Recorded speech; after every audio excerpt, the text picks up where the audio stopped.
आप भी बिहार पैरामेडिकल 2026 की तैयारी कर रहे हैं तो आज की वीडियो आप लोगों के लिए एक टर्निंग पॉइंट साबित हो सकती है। इसलिए आज के इस वीडियो में मैं आपको बताने वाला हूं बिहार पैरामेडिकल 2026 का complete A to Z syllabus. एक क्वेश्चन 5 मार्क्स का होता है। ठीक, अब पूछोगे कि सर इसमें कितना मार्क्स तक लेकर आना होता है। हेलो हेलो हेलो नमस्कार मेरे प्यारे बच्चों, मैं रितेश सर एक बार फिर से आप सभी का आपके अपने प्यारे प्लेटफॉर्म स्टडी विद रितेश में दिल से स्वागत करता हूं। अगर आप भी बिहार पैरामेडिकल 2026 की तैयारी कर रहे हैं तो आज की वीडियो आप लोगों के लिए एक टर्निंग पॉइंट साबित हो सकती है।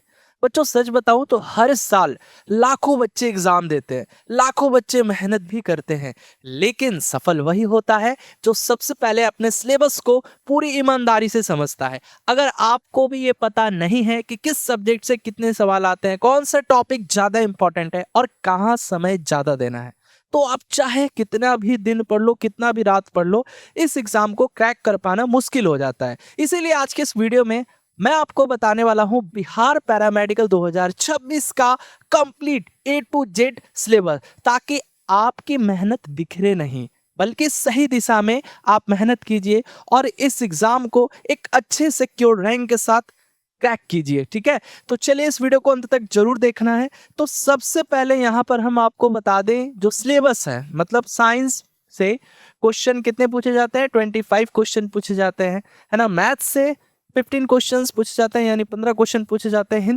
हिंदी से भी जो है 15 क्वेश्चन यानी 15 क्वेश्चन पूछे जाते हैं। अंग्रेजी से 15 क्वेश्चन यानी 15 क्वेश्चन पूछे जाते हैं। सामान्य ज्ञान यानी जीके से 20 क्वेश्चन पूछे जाते हैं। ठीक है, तो अब यहाँ पर आप इन सब चीज़ों को देख सकते हो। जैसे अब साइंस की अगर हम बात करें, ठीक है, यहाँ पे अगर हम लोग साइंस की बात करें तो साइंस में क्या आता है, फिजिक्स, केमिस्ट्री और बायोलॉजी। तो अगर हम देखें फिजिक्स से जो है ना 7 से 8 क्वेश्चन पूछे जाते हैं, केमिस्ट्री से भी जो है 7 से 8 क्वेश्चन पूछे जाता है, बायोलॉजी से भी जो है 7 से 8, मतलब टोटल मिला के ना साइंस से 25 क्वेश्चन पूछा जाता है और एक क्वेश्चन 5 मार्क्स का होता है। ठीक है, एक क्वेश्चन 5 मार्क्स का होता है। तो आप ही बताओ 25 क्वेश्चन कितने मार्क्स के हो जाएंगे, 125 मार्क्स के यानी 125 मार्क्स के हो जाएंगे। मैथ की बात करें तो 15 क्वेश्चन होते हैं, एक क्वेश्चन 5 मार्क्स का होता है, तो 15 क्वेश्चन कितने मार्क्स के हो जाएंगे, 75 मार्क्स के हो जाएंगे। हिंदी की अगर बात करें तो 15 क्वेश्चन पूछे जाते हैं, एक क्वेश्चन 5 नंबर का होता है, तो 15 क्वेश्चन कितने मार्क्स से हो जाएंगे, तो ये भी 75, ये भी आपका 75 हो जाएगा। और जीके 20 क्वेश्चन पूछे जाते हैं। ठीक है, जीके से जो है 20 क्वेश्चन पूछे जाते हैं, क्वेश्चन 5 मार्क्स का होता है, तो भाई 20 क्वेश्चन 100 मार्क्स के हो जाते हैं। मतलब यहाँ पे अगर हम टोटल बात करें तो 90 क्वेश्चन जो है ना आपके इस एग्जाम में पूछे जाते हैं। ठीक है, 90 क्वेश्चन होते हैं जो कि कितने मार्क्स कैरी करते हैं, तो यहाँ पे 450 मार्क्स कैरी करते हैं। ठीक है, मतलब 450 नंबर का आपका बिहार पैरामेडिकल का ये एग्जाम होता है। ठीक है, अब पूछोगे कि सर इसमें कितना मार्क्स तक लेकर आना होता है, तो इसमें भी हम लोग चर्चा करेंगे, लेकिन आज की ये वीडियो ना स्पेशली सिलेबस पर आधारित है। मतलब सिलेबस हम बताएंगे आपको। अब जैसे हम आपको बताएंगे कि साइंस में कौन कौन से टॉपिक इंपॉर्टेंट हो जाते हैं, फिजिक्स में कौन कौन से टॉपिक है जहाँ से क्वेश्चन हर बार देखने को मिलते हैं, केमिस्ट्री से कौन कौन से इंपॉर्टेंट टॉपिक है, बायोलॉजी से कौन कौन से इंपॉर्टेंट टॉपिक हो जाते हैं, है ना, हिंदी, इंग्लिश, मैथ, सबको देखेंगे। ठीक है, तो देखिए यहाँ पर, ठीक है, लेकिन उससे पहले हम बताना चाहेंगे अगर आप बिहार पैरामेडिकल 2026 एंट्रेंस एग्जाम की तैयारी करना चाहते हैं तो आप हमारे न्यू बैच यानी सफल बैच से जुड़ सकते हैं। जी हाँ, ये सफल बैच ये 22 तारीख से शुरू हो रहा है। अब इस बैच में आपको ये सारे फीचर्स मिलेंगे, डेली लाइव क्लास मिलेगा, रिकॉर्डेड वीडियो, एक्सपर्ट फैकल्टी और डाउट एआई, मतलब डाउट एआई की मदद से आप हर एक क्वेश्चन का आंसर जो है विद इन 10 सेकंड में पूछ सकते हैं। इसके बाद लास्ट 10 इयर्स का PYQ भी मिलेगा। ठीक है, तो देखो अभी ये बैच ऑफर में, यानी ये कंप्लीटली बैच आपको मिलने वाला है सिर्फ और सिर्फ 599 में। और इतना ही नहीं, अगर आप इस बैच को लेते हो ना, 599 का बैच है। ठीक है, तो जैसे ही आप इस बैच को परचेस करने जाओगे, ठीक है, कैसे परचेस करना है सबसे पहले ये देख लीजिए। सबसे पहले स्टडी विद रितेश आपको इंस्टॉल करना है, उसके बाद नाम नंबर अपना रजिस्टर करना है, पेड कोर्स में जाना है। पेड कोर्स में जाओगे ना तो वहां पे लिखा हुआ आएगा बिहार पैरामेडिकल। ठीक है, बिहार पैरामेडिकल 2026। पेड कोर्स में जाने के बाद ही बिहार पैरामेडिकल 2026 प्रवेश परीक्षा आएगा, उस पर क्लिक कर देना है। उस पर क्लिक करने के बाद आपको सबसे नंबर 1 पे सफल बैच दिखेगा। जैसे ही आप सफल बैच को ऐड करोगे ना, मतलब परचेस करोगे, तो वहां पे ऐड ए बुक का ऑप्शन आएगा। ठीक है, ऐड ए बुक का यहाँ पे देख सकते हैं ऑप्शन आएगा। ठीक है, जिस तरीके से आप देख रहे हो अभी ऐड ए बुक का ऑप्शन आएगा। उसके बाद ऐड ए बुक पर क्लिक करोगे तो उसके बाद सारा डेटा, अपना जितना भी नाम है, फादर नेम है, एड्रेस है, विलेज है, फोन नंबर है, सब चीज दे दीजिएगा, क्योंकि आपको इस बैच के साथ मिल रहा है स्टडी विद रितेश का PYQ, जिसमें 2006 से 2025 तक के क्वेश्चन होंगे। अब ये PYQ आपके घर तक पहुंचेगा। ठीक है, ये PYQ जो है ये आपके घर तक पहुंचेगा। ठीक है। तो इस बैच के साथ ये फ्री में मिल रहा है, लेकिन ये ऑफर सिर्फ 50 प्रथम बच्चों के लिए, प्रथम 50 छात्रों के लिए ही ये ऑफर रहेगा, ठीक है। तो भाई जल्दी से आप सफल बैच को ले लीजिए, ठीक है। सफल बैच को पे नाउ करके परचेस कर लीजिए, या अधिक जानकारी के लिए आप इस दिए गए नंबर पे हमें कांटेक्ट भी कर सकते हैं। थोड़ा सा यहाँ पे देख सकते हैं हमारे पिछले साल के टॉपर है, काफी बच्चे टॉप किए थे हमारे इंस्टीट्यूट से। सभी बच्चों को हमारे इंस्टीट्यूट पर बुलाकर बच्चों को यहाँ पे सम्मानित किया गया है। देख सकते हैं बच्चों को सर्टिफिकेट दिया गया, मेडल दिया गया, गिफ्ट्स भी दिया गया है, बच्चों का मनोबल बढ़ाया गया है। तो अब बारी है आपकी, ठीक है। ये देख सकते हैं मेधावी सम्मान समारोह का ये फोटो है, ठीक है। तो चलिए अब थोड़ा सा सिलेबस के ऊपर अगर हम लोग बात कर लें, सिलेबस में क्या क्या पढ़ना है। देखो जैसे फिजिक्स है, फिजिक्स में आपको यहाँ पे सबसे पहले यूनिट एंड डायमेंशन, भाई हर एक साल क्वेश्चन देखने को मिल रहा है। यूनिट एंड डायमेंशन से प्रत्येक साल एक क्वेश्चन फिक्स है, देखने को मिल रहा है। मोशन से भी जो है इस बार क्वेश्चन देखने को मिला था, ठीक है। तो यूनिट एंड डायमेंशन पढ़ना है, मोशन पढ़ना है, उसके बाद लॉ ऑफ मोशन पढ़ना है एंड फ्रिक्शन पढ़ना है, उसके बाद वृत्तीय गति यानी सर्कुलर मोशन, और उसके बाद कार्य, ऊर्जा एवं शक्ति, ठीक है।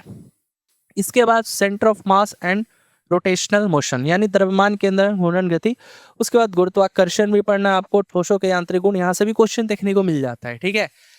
द्रवों के यांत्रिक गुण यानी मैकेनिकल प्रॉपर्टीज ऑफ फ्लूइड्स, ये भी इंपॉर्टेंट हो जाता है, ठीक है। इसके बाद हीट एंड थर्मोडायनेमिक्स में बात करें तो आपको थर्मल फिजिक्स में, ठीक है, थर्मल फिजिक्स पढ़ना है, उसके बाद थर्मोडायनेमिक्स पढ़ना है, ठीक है।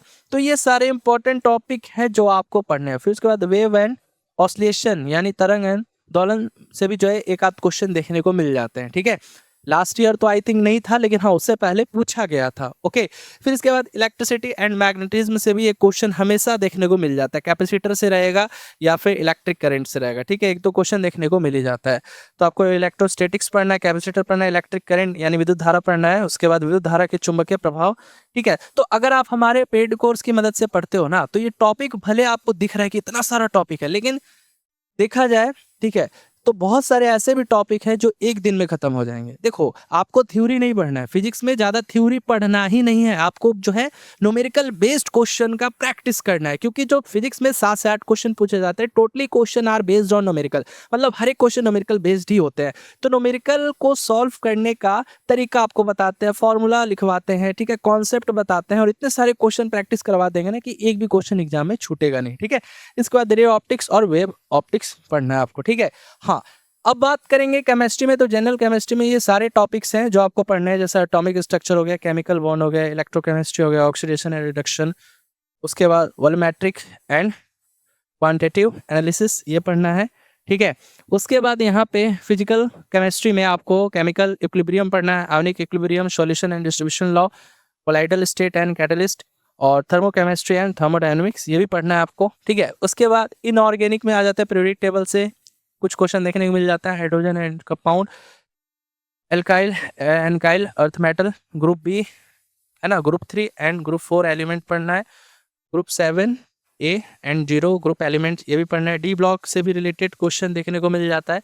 और उसके बाद ऑर्गेनिक केमिस्ट्री में जो है ये सब बेसिक टॉपिक जो है आपको पढ़ने हैं, ठीक है। तो अब इसके बाद बायोलॉजी का भी जो है सिलेबस देख सकते हो, आपको क्लासिफिकेशन ऑफ एनिमल किंगडम, भाई क्वेश्चन एकदम जबरदस्त तरीके से आता है, ठीक है। इसके बाद अकशेरुकी, मानव शरीर का मुख्य तत्व जैसे श्वसन एवं प्रकाश संश्लेषण की तुलना, बैक्टीरिया वायरस के लक्षण, ये सारे टॉपिक जो है ना इंपॉर्टेंट हो जाते हैं, ठीक है।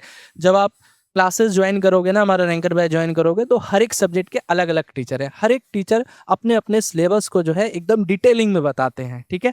तो वहाँ पे और भी चीज़ें क्लियर हो जाएंगी, ठीक है। तो यहाँ पे आप देख सकते हो ये अन्य प्रमुख बिंदु है जो कि आपको पढ़ना है बायो के अंदर, ठीक है। फिर उसके बाद कुल एवं उनके पौधों का नाम, जीव विज्ञान की शाखा यानी ब्रांचेज ऑफ बायोलॉजी, अंतःस्रावी ग्रंथि एवं हार्मोन, यहाँ से भी क्वेश्चन जो है देखने को मिल जाते हैं, ठीक है। अब हिंदी की बात करें तो हिंदी का भी आप देख सकते हैं, स्क्रीनशॉट ले सकते हैं, ठीक है। ये सारे इंपॉर्टेंट टॉपिक है, ठीक है। ये सारे जैसे पर्यायवाची हो गया, विलोम हो गया, रिक्त स्थानों की प्रतीक हो गया, समास, संधि, उपसर्ग, प्रत्यय, ये सारे इंपॉर्टेंट टॉपिक है। फिर उसके बाद जीके का भी आप देख सकते हैं, ठीक है। तो अब यहाँ पे आप लोग देख सकते हैं कि ये इंग्लिश से जो है 15 क्वेश्चन पूछे जाते हैं, और इंग्लिश को सेक्शन ए और सेक्शन बी मतलब 2 सेक्शन में कैटेगराइज किया गया है। सेक्शन ए में जो है ग्रामर को रखा गया है, तो ग्रामर से नाउन, प्रोनाउन, वर्ब, एडवर्ब, ठीक है, मतलब पास्ट ऑफ स्पीच, ये सारे आ जाते हैं, ठीक है। इसके बाद जो है यहाँ पे टेंस भी पूछा जाता है, मतलब टेंस से भी क्वेश्चन, वॉइस, नरेशन, सिंटेक्स और common error, fill in the blanks और डायरेक्ट क्वेश्चन जो है ग्रामर से पूछ ले जाते हैं। सेक्शन बी में जो है वोकैबुलरी से सिनोनिम्स हो गया, एंटोनिम्स हो गया, इडियम एंड फ्रेजेस हो गए, स्पेलिंग यानी करेक्ट एंड इनकरेक्ट से यहाँ से भी क्वेश्चन देखने को मिल जाते हैं। मैथमेटिक्स से बात करें तो यहाँ पे नंबर सिस्टम से क्वेश्चन देखने को मिलता है, सर्ड एंड इंडिसेस से, square and square root, cube and cube root, average, मतलब ये पूरा अर्थमेटिक का सेगमेंट है। अर्थमेटिक से जो है क्वेश्चन काफी देखने को मिल जाता है, ठीक है। तो अब देखो, अगर आप भी बेहतरीन तरीके से तैयारी करना चाहते हैं, हमारे एक्सपर्ट टीचर्स के माध्यम से पढ़ना चाहते हैं, तो जल्दी से आप हमारे रैंकर बैच को ज्वाइन कर लीजिए और अपनी तैयारी शुरू कर दीजिए हमारे एक्सपर्ट टीचर्स के साथ। जी हाँ, है ना। चलिए, आई होप आपको ये वीडियो अच्छी लगी होगी। यदि जानकारी अच्छी लगी है, वीडियो पसंद आई है तो इस वीडियो को लाइक करें, चैनल पर नए तो चैनल को जरूर सब्सक्राइब करें। मिलेंगे अगले वीडियो में, तब तक के लिए धन्यवाद।